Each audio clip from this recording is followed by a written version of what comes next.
this next comedian is so hilarious. Please put your hands together for Julie Nye!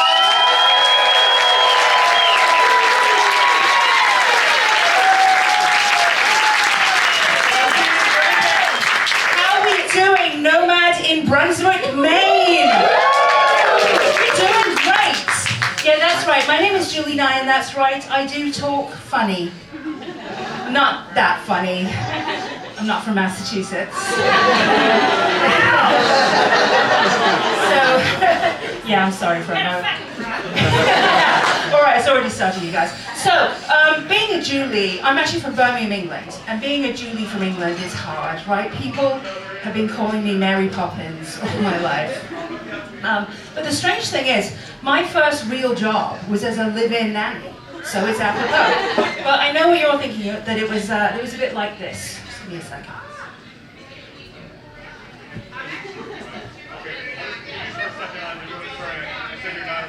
A spoonful of sugar helps the medicine go down, the medicine go down, the medicine. But actually, it was in Germany. So it was more like this. Schmeißes heim! Schmeißes! Du hast mich. Du hast mich geschafft. Du hast mich gerafft. Yeah. So I don't do that job anymore. And I don't have children. Coincidence?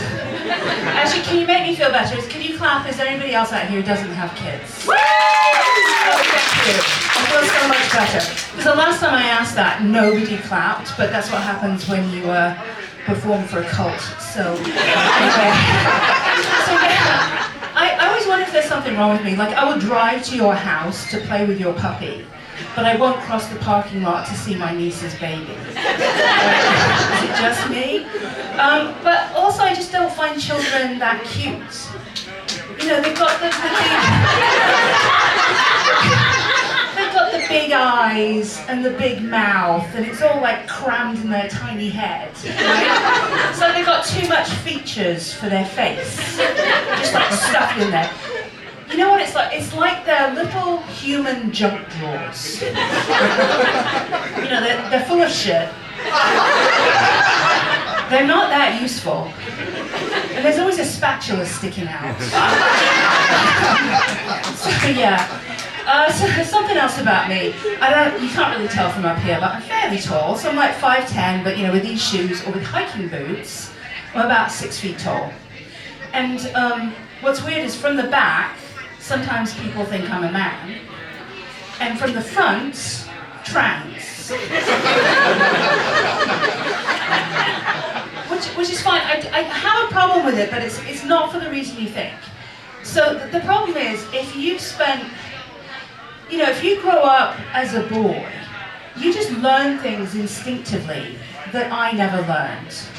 You know, like how to get a $20 haircut, how to pick a place to eat, and how to get paid what you deserve. Yeah. I kid, I do all right, I have a day job. But, actually, you know, sometimes people get a bit jealous because, you know, I've got this kind of funny accent, right? And, you know, I've traveled a lot. And in fact, I don't want to make you too jealous, but I did just get back from a lovely holiday break. You know, beautiful countryside, sun, great food. It was amazing, very exotic. It was West Virginia. No, that's exotic for me. So yeah, lovely West Virginia. And actually I didn't know much about country music before I went there, but I've learned quite a lot. So we were driving down this country music highway. It's this beautiful new road. It really is beautiful. And we're driving down though, but just like a country song, as we're driving the truck, it starts to pour with rain, and suddenly the truck starts to break down. And then just like a country song, my husband gets out and leaves, says he's going to go get help. Just like a country song. The heavens part, There's a ray of light. I get religion. This bearded dude with a crown of thorns jumps in, and I'm like, Jesus, take the wheel. Anyone else? So yeah, I learned a lot about country. No, I really did like it. So West Virginia, it reminded me a lot actually of holidays that I had as a child in France growing up. Because France is like 20 miles away for us, you know. So it was a lot like holidays in France. I get this sense that you don't believe me, but no, it's just like France. You can't understand anybody. They like to eat frogs. And you cannot drink the water. The other thing about West Virginia, well, like Virginia is for lovers.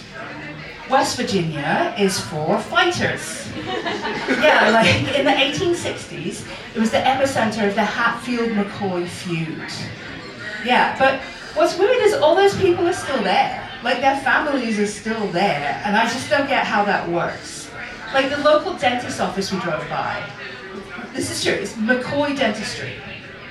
So like, how does that work? Like when one of the Hatfields comes in, they like, hey, let's pull out both of his remaining teeth. No anesthesia. You're gonna huff some laughing gas and shoot holes through the ceiling. Yeah! Is it like that? I don't know. But seriously, West Virginia is absolutely beautiful. I recommend it for your holidays. Thank you, everybody. You were in for an amazing show tonight.